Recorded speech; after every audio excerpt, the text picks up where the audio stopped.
Фильм Сеул түн ортасында басталады. Онда бір қыз саябақта жоғалған қуыршағын іздеп жүгіріп жүр. Ақыры қуыршағын тапқанда, артында аспанда ұшқындар пайда болады. Ол бұрылып қарағанда, алып құбыжықтың өтіп бара жатқанын көріп айқайлайды. 25 жылдан кейін Нью-Йоркте Глория ұзақ түнгі серуеннен кейін пәтеріне оралады.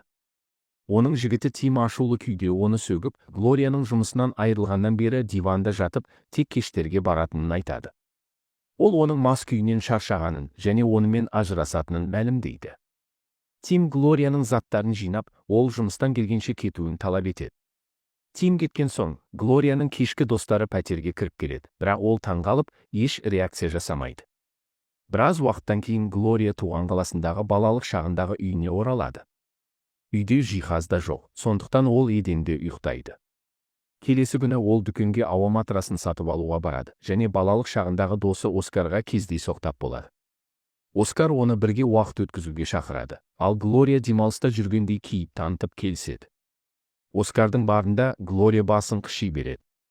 Ол мұны жүйке тик деп түсіндіреді, кейде пайда болатын оғаш қышуды сезінетінін айтады.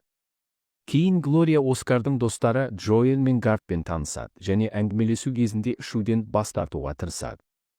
Бірақ Оскар оның алдына сыра қойғанда, ол соған қарамастан ішіп қояды. Бар жабылған соң топ түні бойы әңгімелесіп ішеді.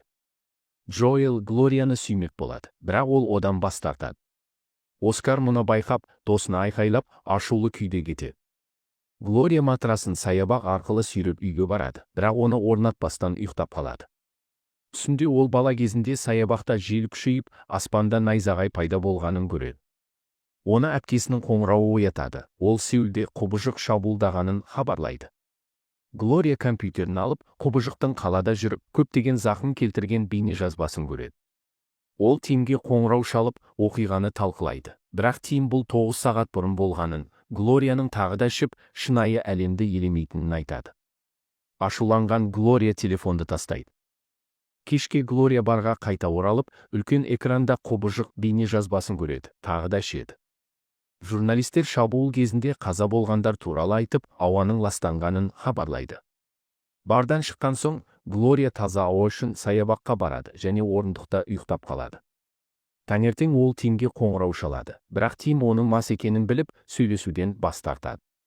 Ашуланып, Глория телефонды жерге лақтырады. Үйге келіп, матрасты үрлеп жатқанда, ол тағы ұйықтап қалады. Оскардың қоңырауы оны ұятады. Ол ескі теледидар әкеледі және орнатқанда құбыжықтың Сеулде қайта пайда болғанын, бірақ тек қол қимылдарын жасап, бірнеше ғимаратты қиратқанын айтады. Бұл шабуыл алдыңғыдай ауыр болмаған. Құбыжық сағат 8:05-те пайда болған, бұл алдыңғы түнмен және 25 жыл бұрынғы оқиғамен сәйкес келеді. Ол кезде адамдар мұны жалған деп ойлаған, себебі тек бір сурет болған, бірақ енді оқиға рас екені дәлелденді.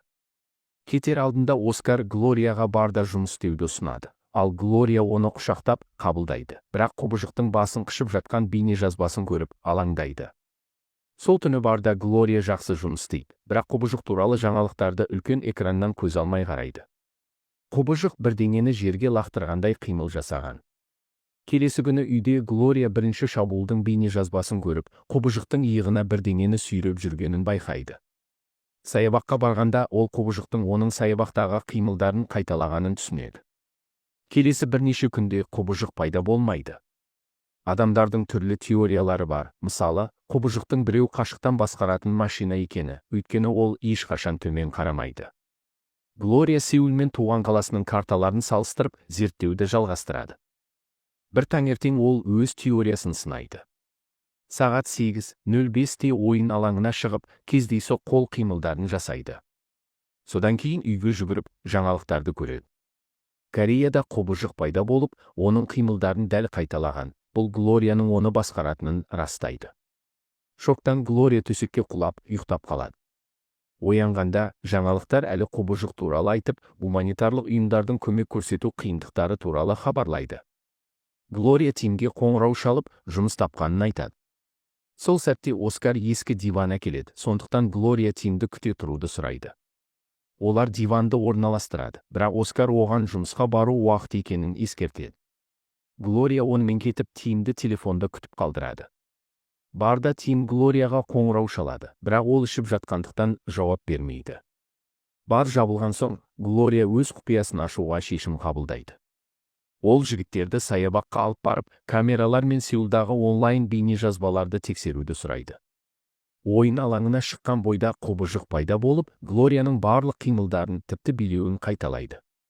Ер адамдар таңғалып қарап тұрғанда, Кореяда әскери ұшақтар пайда болып, құбыжыққа оқ атады. Бұл Глорияның ауырсынуын сездіреді.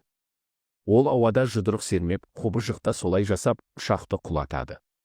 Глория ұшқыштарды өлтіріп қойған болуы мүмкін деп қорқып, сүрініп құлап, есінен танып қалады.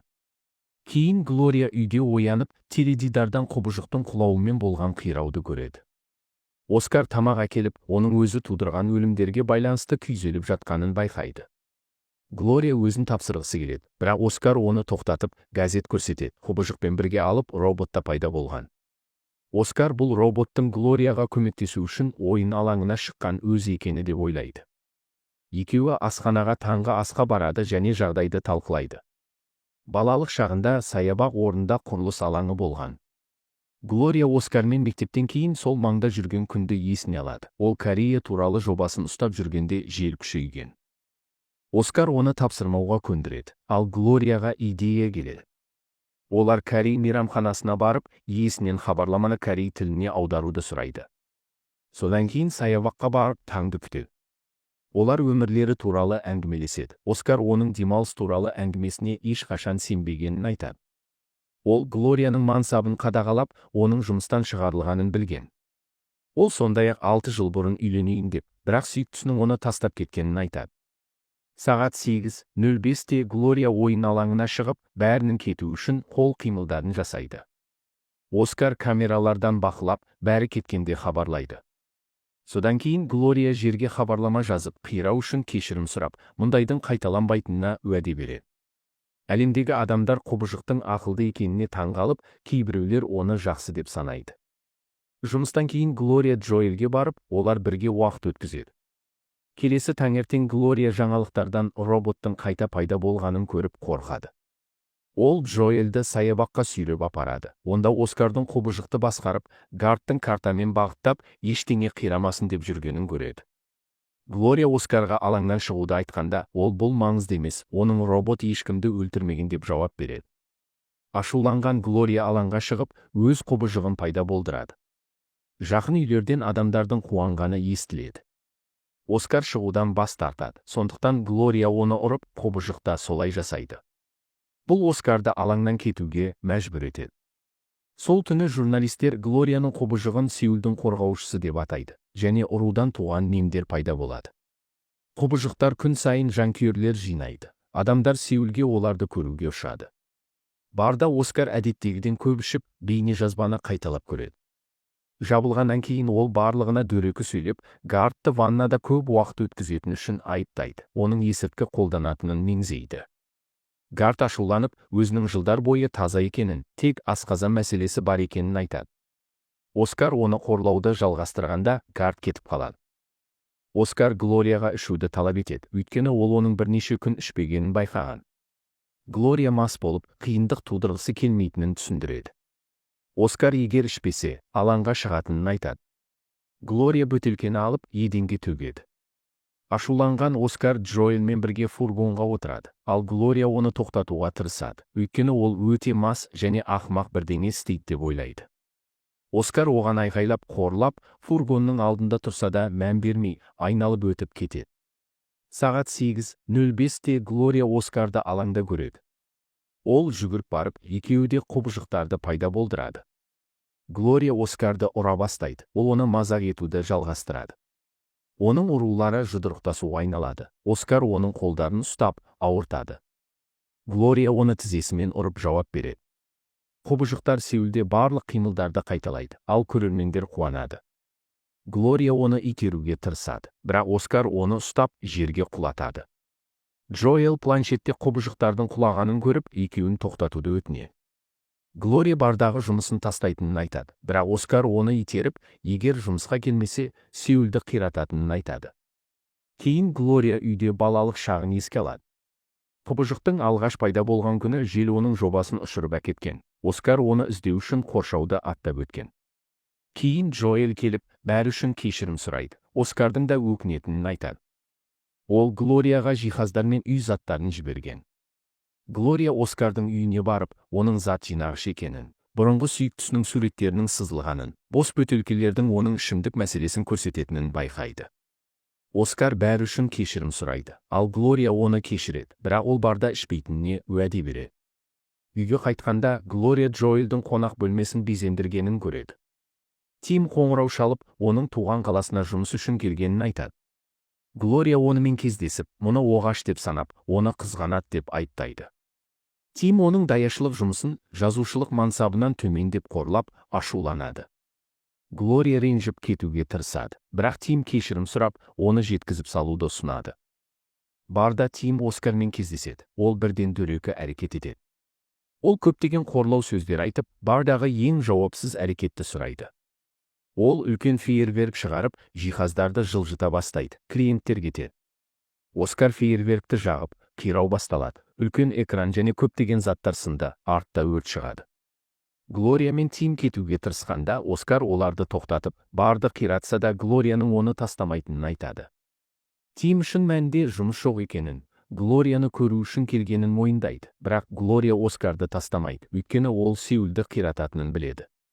Тим жалғыз кетеді, ал Оскар оны қорлайды. Кейін Глория үйге келгенде, Оскарда қараңғыда ішіп отырғанын көреді. Ол Глорияның Тиммен қайта қосылмауын қадағалау үшін келгенін айтады. Ол тіпті Глория ұйықтағанда күзететінін айтады. Глория басын қышиды, сол кезде құбыжықтың алғашқы күнін есіне алады. Ол Оскарды құрылыс алаңына еріп барған, бірақ ол оны көрмеген. Оскар жобаны тауып, оны таптап сындырған. Содан кейін аспанда найзағай пайда болып, Глорияның басын соғып, құбыжықтың алғаш пайда болуына себеп болған. Жарақаттан қан ағып, ол есінен танып қалған. Найзағай Оскарды да соғып, есінен танып қалған. Олардың заттары арасында құбыжық пен робот ойыншығы болған. Қазіргі уақытта Глория Оскарға бұл романтикалық қызғаныш емес, оның өзін жек көретінін айтады.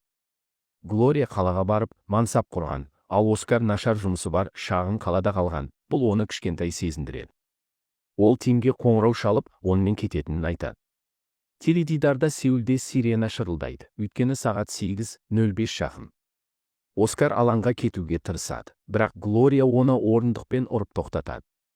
Ашуланған Оскар диванды теуіп, ағаш бөлшегін алып, Глорияға қарай жүреді.